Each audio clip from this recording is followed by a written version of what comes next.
All right, good morning, everyone. Good morning. The summer clock has been activated, so we got another hour. Okay, here we go. Here is charities. Let's start the day off with charity. Tzedakah Tatzal Mimavis. We'll bring the Geula. Tzedakah redemption. Now, let's begin to learn from Likuti Sichot. 1 second. Excuse me 1 second.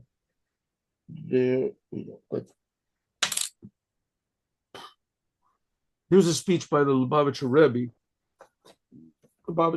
which he gave in the year, I'll tell you 1 minute, in the year 1957. 57. For Parshas Pekudei, in the end of this week's Torah portion, Pekudei, Gate Men Orion, we go into next week's Torah portion, and that's what we'll read Mincha of this Shabbat, which is called, which is called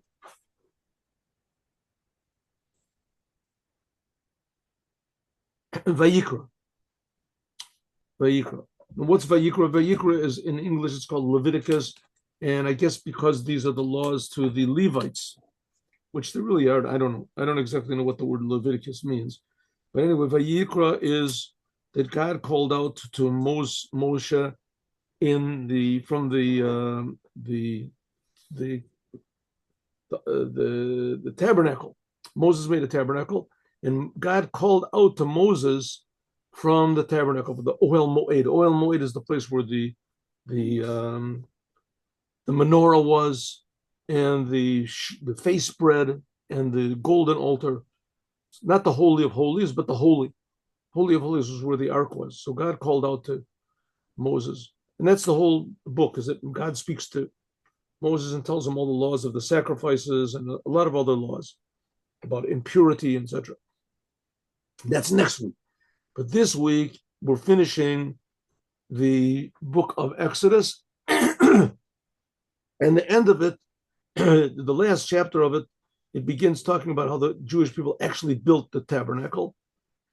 And it ends apparently on a bad note, that goes against a principle in the Torah, which every chapter even has to end on a good note, should end on a good note, and how much more so every book of the Torah should end on a good note, should end on something positive. Something positive. There's enough negativity in the world. The Torah is positive. The Torah is the book of life. The Torah tells us what God wants. So it's a positive book. We should end up with a good taste in our mouth when we finish something. It should have a good. But here it seems to end on something negative. So that's what the Rebbe is going to talk about. From Parshas Pekudei, from this week's Torah portion of Pekudei, Gate Men Orion, we go into Parshas Vayikra. Vayikra means we begin the book of Leviticus. The Shayeches being Beta and between these two, this last chapter of the book of Exodus and the first chapter of the book of Leviticus is by the end of Pekudei. It's talking about the cloud, Vulcan, the cloud, was is given oif, which settled over, it hid over the Mishkan. A cloud covered over the tabernacle. Anan, a cloud, is concealment. Right? You're in a cloud, you can't see anything. Was hat nit gelost Moshe, which did not allow Moses to go in to the Ohel Moed. It was a cloud which did not allow Moses to go into the Ohel Moed. It was so thick, you couldn't. Below Yachol Moshe, Moses could not enter. That's what it says in the end of the Torah. Derech, and afterwards comes the Torah portion of Vayikra, that God called out to Moses. Korea calling out. This is an inyan from Gilui. This is a topic of revelation. Anplecken, revealing. Their Gilui was nochelam, a revelation which comes after concealment. Their Gilui, this revelation, which is next week we read about, was nochdem helam, which is after the concealment, which this week's Torah portion ends with, is hecher v'gilui line. If revelation, which comes after concealment, is higher after something that was always revealed, v'bavus, like it's known. A person that was poor and then he becomes rich, he appreciates his richness, his wealth, more than a person who was just born into wealth, who was just born rich. Their inyan from Giloi, this idea of revelation, was nachdem helam, which is after concealment, is their avoda from mention. This is the idea of service of people in what's called tshuva, doing tshuva. What does tshuva mean? Tshuva means returning to God. Tshuva kum dach.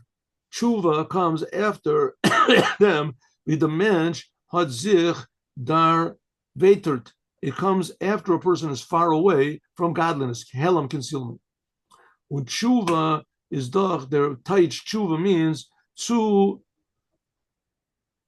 rik get carrot, turning back, and revelation.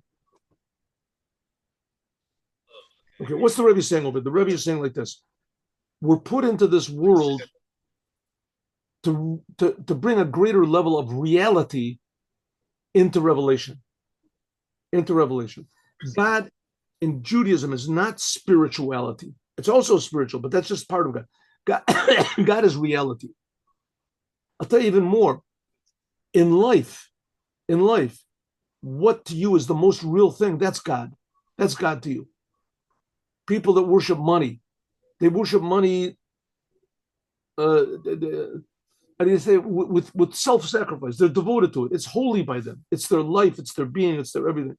People are willing to lie and to cheat and to do all sorts of crazy things, right? Things which they normally wouldn't do for, let's say, money. Other people for pleasure. Oh, they'll do anything with a drug addict. Anything he'll do for his shot, for his this. But that shot, that drug that he takes, that's like drug. That's God. That controls his whole life. That's the most real thing there is. Whatever is most real to you, that's God to you. But Judaism teaches that there is such a thing as an ultimate objective reality, not just a subjective reality, what's real to you. There is a real, actual creator that creates everything, and he is the ultimate reality. And our job in this world, God put us in this world, is to make this reality revealed to us. That's the novelty. The angels, they get a little bit of this ultimate reality. They go berserk. They burn up and they're screaming out, holy, holy. And angels, in a way, they can't take it. But they understand that there is such a thing. They feel it. We don't feel it. And how much more so we can't take it. And the job is that we should realize it, and we should be able to take this reality and put it in the physical world, because that's why God created a physical world. Because this physical world contains in it a very, very deep, infinite reality of God. That was the Holy Temple. It says this week's Torah portion ends with concealment. A cloud is settled over this place of reality of the tabernacle. A cloud, and Moses couldn't go in. And next week, God calls out from this cloud. And that's the idea of transforming darkness to light. Oich by tshuva, azoivi baim gila, just like the revelation, which comes after concealment, is kiflaim latoshi. It's a double power. And biz sutachlis tshuva, until the ultimate of tshuva is zadanos nasem zachios. Excuse me, please. Zadanos nasu los zachios. That the purposeful sins that you do, the purposeful sins become merits. A person purposely did sins, purposely did them, right? He wanted to keep, let's say he didn't know any better, or he didn't know better, it doesn't make a difference. And suddenly he realizes, wow, I made a mistake. The only reason I did those sins was because I didn't know what reality was. I thought that was ultimate reality, just stealing and lying and things like that. And I really enjoyed it. I really enjoyed it a lot. That's when a person feels reality. Reality means something that's real to you, means you enjoy it. Usually that's the way it goes. Why does a person think that money is God? Because he enjoys it. He enjoys it more than anything else. It says, when a person goes out of his mistakes and he realizes something that's more real, so then he's not going to be drawn to do the same mistakes anymore. Right? Money is a good thing, but it's not God. Money comes from God. Worldly pleasures in the world are a good thing, but it comes from God. You have to use them how God wants. God becomes more real. That's the idea. Now, when a person comes out from darkness to light, from mistakes to correctness, from ignorance to knowledge of what real reality is, then the real reality that he realizes is more internalized by him. That's what it means. It's double. It's a double real reality, a double appreciation of God. Biz to tachlis tshuva, that's the idea of returning to God. Zadonos, that even the purposeful sins he did, they become merits. Why? Why? Eshapcha chashucha lenora, darkness becomes light. Zadonos verin vizechios un finsternish, and darkness becomes berekert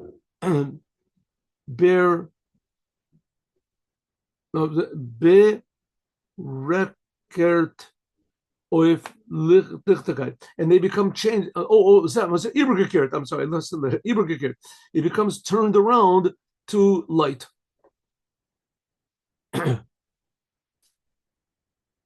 So you can see many stories. Soldiers that come back from the battle, the prisoners that get released, they come out. Oh, they love their parents. They hug people they never hugged before, and they cry. They're so happy to see people that before they weren't so happy to see, because suddenly they realize how true and real friendship is, or their family is, and etc. Because they came from darkness. So coming from that, so that's this week's Torah portion ends with darkness. The cloud covered over the holiest place in the world, so Moses couldn't go in. And next week is talk about how God spoke to Moses revelation. So revelation after darkness is higher. Das is oich der pshat. That's what it means. Is b'makom shabali tshuva omdim tzadikim gemorim ein yochlim lamod. A place where a bal tshuva stands, as a tzaddik says can't stand there. A tzaddik is a person that he's only concerned with God his whole life. That's all he cares about. All he cares about is God. His whole life, all he feels is God. And what's a person that's, according to the Tanya, a person that's a sinner, a rasha, he never feels God. He doesn't care. He only feels himself. That's all he feels. His ultimate reality is himself. It says for a person that all he felt was himself, to come to the realization that he was wrong is higher than a person that never made a mistake, that never made a mistake about what God is. It's higher. It says why? And one reason is, again, what does God want? God wants, he wants genuineness. He wants humanness. He wants humanness. A person usually, he runs after drugs. He runs after money. He runs after power. He runs after whatever pleasures. Was it because he likes those things. That's his life. That's his God. That's real. That's what's really real. He likes it. Suddenly he realizes he made a mistake. Suddenly he realizes that it's possible to make a big mistake, and his worst enemy is himself. Now, if a person's worst enemy is himself, then who is his friend? Who's going to fight against who? What's going on? Suddenly he realizes he's got two selves. One self is selfish.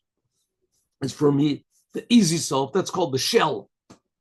The easy self, getting things in an easy way. It could be that he has to work hard for it. He might have to fight battles for it. He might have to go like a thief. Right? He makes tremendous efforts to steal, but he wants things in an easy way. He doesn't want to work hard. And so he risks his life for, let's say, a day or two, and he steals money from somebody that took his whole life to make that money.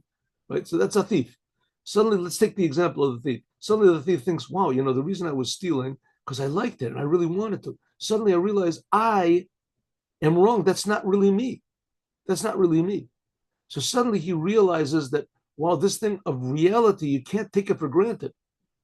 That you have to really work hard. You have to really make sacrifices in order to get to real reality. What do you have to sacrifice? Yourself. Your misinterpretation of the world. Huh?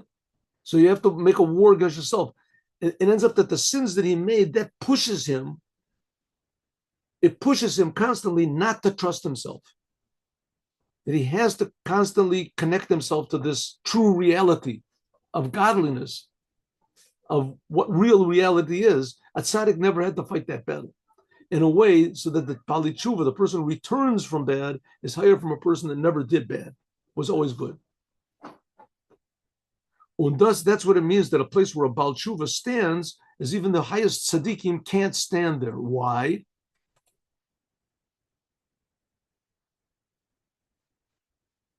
Yeah. By tzaddikim, by people that are tzaddikim, that they always felt God, they always felt the reality of God that took us out of Egypt and gave us the Torah and cares about us and provides for us and etc. One second, let me get this here.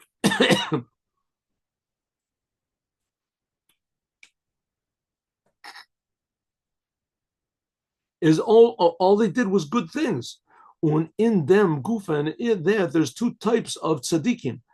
There are tzaddikim, which they do, which the revelation of God is because of the positive commandments, which then this is doing good.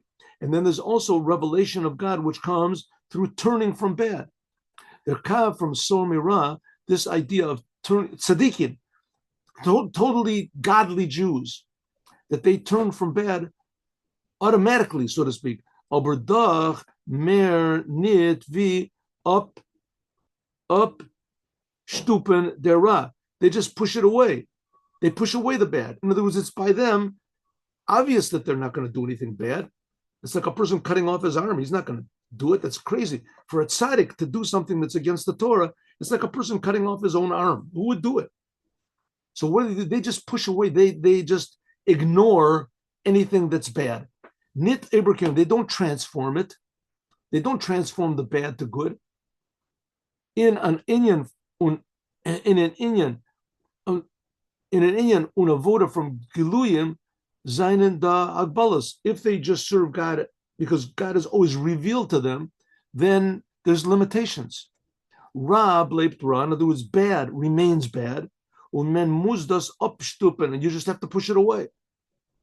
Oh, but that's like these religious Jews that are really, genuinely religious Jews in Jerusalem and other places, Bnei Brak. If you go to talk to them individually, they're the nicest people. The nicest people. But things that are bad, they just keep away from. They just keep away from. They want.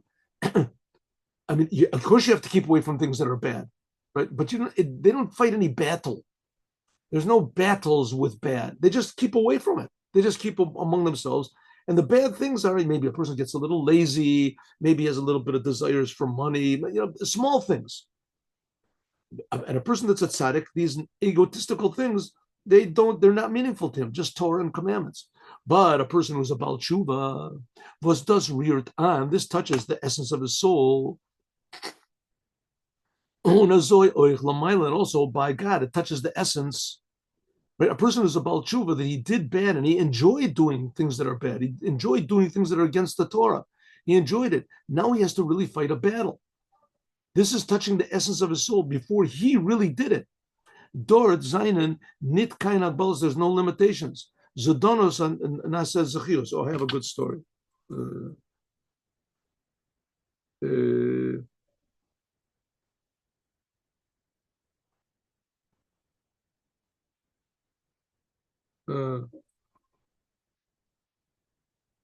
Okay. Okay, so maybe we can say it another way. A person who's a tzaddik that never did any bad, he never really did things from his essence of his soul. He was always just sort of keeping bad away. He was always just forcing himself to do good, which is a good thing, says the Rebbe, but there's something higher. A person that did do bad and he enjoyed it, and now he enjoys it from the essence of his soul. I mean, a person enjoys doing bad things if he enjoys it, right? Taking drugs, having pleasures, going to wild parties. That's more of an immediate fire enjoyment than sitting and learning Torah or being honest. Let's take the example, being honest. Oh, first, what's the difference between being honest and cheating? If you're cheating and you succeed, you enjoy it. You enjoy it. You stole money from people, you broke into a house, whatever, and you said, You come out, let's see how much is in this purse that I stole. Wow, look at this. There's $10,000. Wow, happy.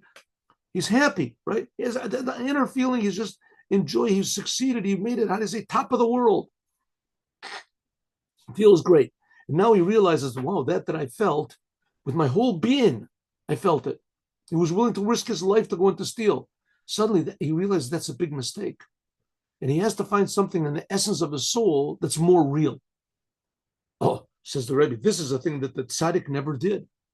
When das is their inyan from Tachlis Kriya, that's the idea of the calling out, was kommt noch helam, which comes out from the concealment. Right? This week's Torah portion talks about how God concealed the tabernacle. He put a cloud over it. Next week is talking about the revelation. That's talking about revelation, which comes after concealment. Nit up stupen, not just pushing away or a rupkenemen or removing concealment, nor on Lila, the night becomes day. The cloud didn't go away. The cloud transformed to light. Nach vet lichtig in tag. It'll be light. The day transforms, the night transforms to day. Okay, the Rebbe is also telling us a very interesting thing, that we can do it ourselves. We can do it ourselves, and we have to do it ourselves. The change from going from bad to good, from being a sinner to being a righteous person, a saint, whatever it is, right? That's a thing which is in the ability of every person. And not only is it in the ability of every person, that God set the world up in such a way that people would make mistakes on their own. You don't have to try to make mistakes. And that you can come out of it. That was what God told Cain before he killed Cain before he killed Abel, right? He said, sin crouches at the door, but you can overcome it. You can overcome it.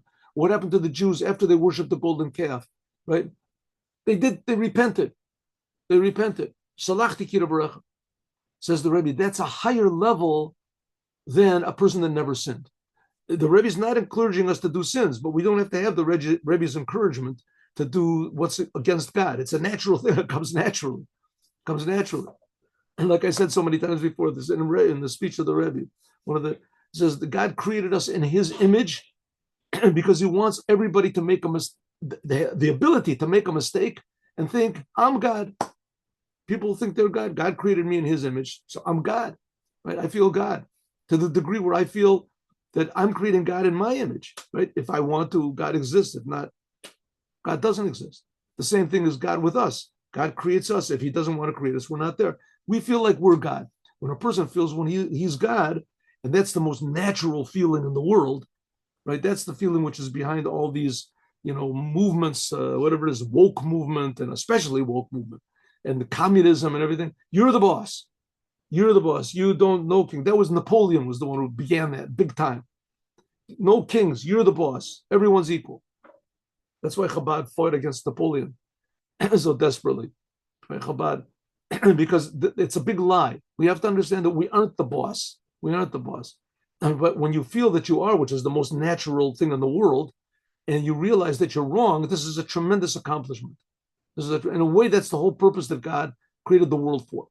Und das is a hurrah. This is a teaching to every single one of us in our service of God. As in welchen matzav, no matter what situation you are in, tor sich nit miyayesh, you should never, got to say, give up. You should never, surrender to bad. But there's a better word for me. In Hebrew, is a very good word, miyayesh. Miyayesh means that you, in English, it's very hard to translate this word, but it means that you give up, you stop fighting. Zayin, chas v'sholom, nor adarab, exactly the opposite.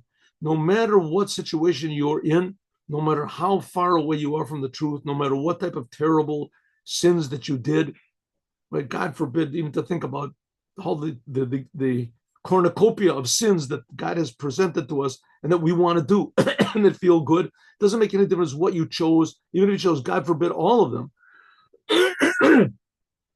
You should never think, I'm finished. That's it. That's called miyayish. I'm finished. I give up. Right? It's too late. Too late. Adarab, exactly the opposite.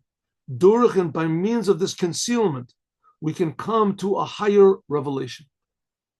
The reason that you're in such a terrible situation is in order to transform it, darkness to light. That's a higher type of light. So God just gave you a lot of darkness, which means there can be a lot of light. So it is in general about life. Fragt man about all of the history of life. Fragt man doch the kasha. You can ask a question. As Zainen Gaven Asach, Shener Doris, there were a lot of more, how to say, beautiful religious generations than behind the now. Und from deswegen, nevertheless, is man given noch weit from their geula, and we still are far away from the redemption. Right? There was the generation, the people in the desert, they received the Torah, they did tshuva from the golden calf, they had the first temple, the second temple. These people are at tremendously high level. Like it says all the people that they are disparagingly called the Pharisees, right? The Pharisees, those were holy people. Those were the Perushim. It says most of them had the power to raise the dead. Rebbe Yehuda, Nasi, and etc. All of them, they had amazing holiness to them.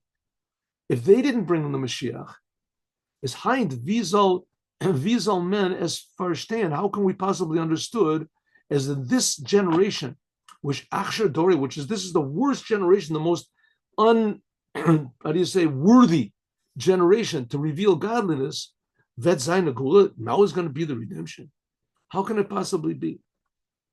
Right? There's all these people that say, there's whole religions which are based on the idea God left the Jews. He abandoned them. We can see there's no temple. The Jews are wandering around, right? They didn't do what the prophet said. They didn't do what God. How are we going to have the redemption now? It says, well, it says in the Torah that God is going to gather the Jews, and it says in Isaiah and all these other places that they quote that God is going to gather the Jews. It says, yeah, that's what it says, but look at what's going on. It's just not, if he got mad at the Jews and destroyed the first temple, the second temple, when the Jews were really at a high level, and then he was mad, for sure he's mad now, right?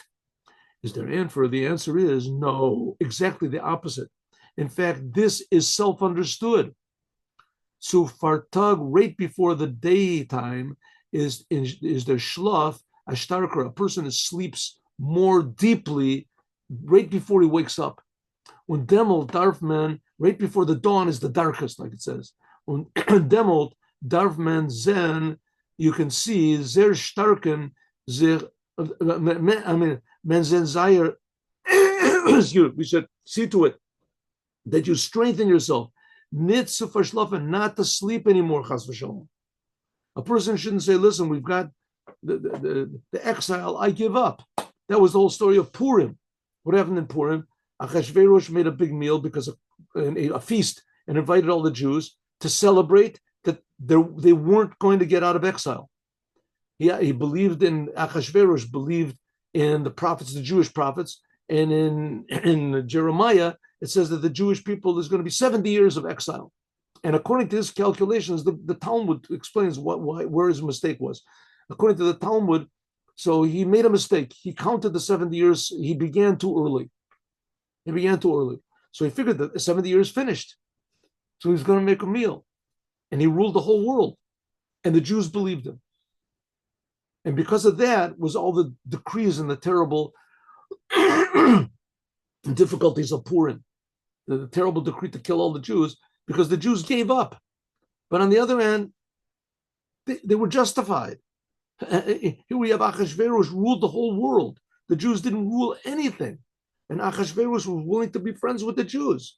Just, be my servants and forget about this redemption business, and everything's going to get okay, right? And the Jews thought, listen, he's got a good point. The first temple was destroyed. And the second temple, we're trying to build it, but it doesn't look like it's going anywhere. And the 7 years did pass, according to his computations, it passed 70 years. And so what are we beating our heads against the wall for? We're beating a dead horse. The redemption is not going to come. Says the Rebbe, exactly the opposite. The darker that it gets, it means the closer it is to the dawn. And then when you have to wake yourself up to the morning light. Biz menvet zochem, until we will merit that Laila Kayom Yair, that the darkness and the same forces of egotism and selfishness that brought us to do things which are against God, that selfishness will enjoy serving God. It'll be happy to serve Hashem. With even more happiness. Listen, when a person goes and he takes drugs and he does all sorts of crazy things, so he really feels happy, and there's music, and he's all, there's a crowd of 1,000,000 people, and they're listening to rock and roll, and they're all, stoned or whatever they are, and they're all enjoying it. But it's very temporary, and it's not real.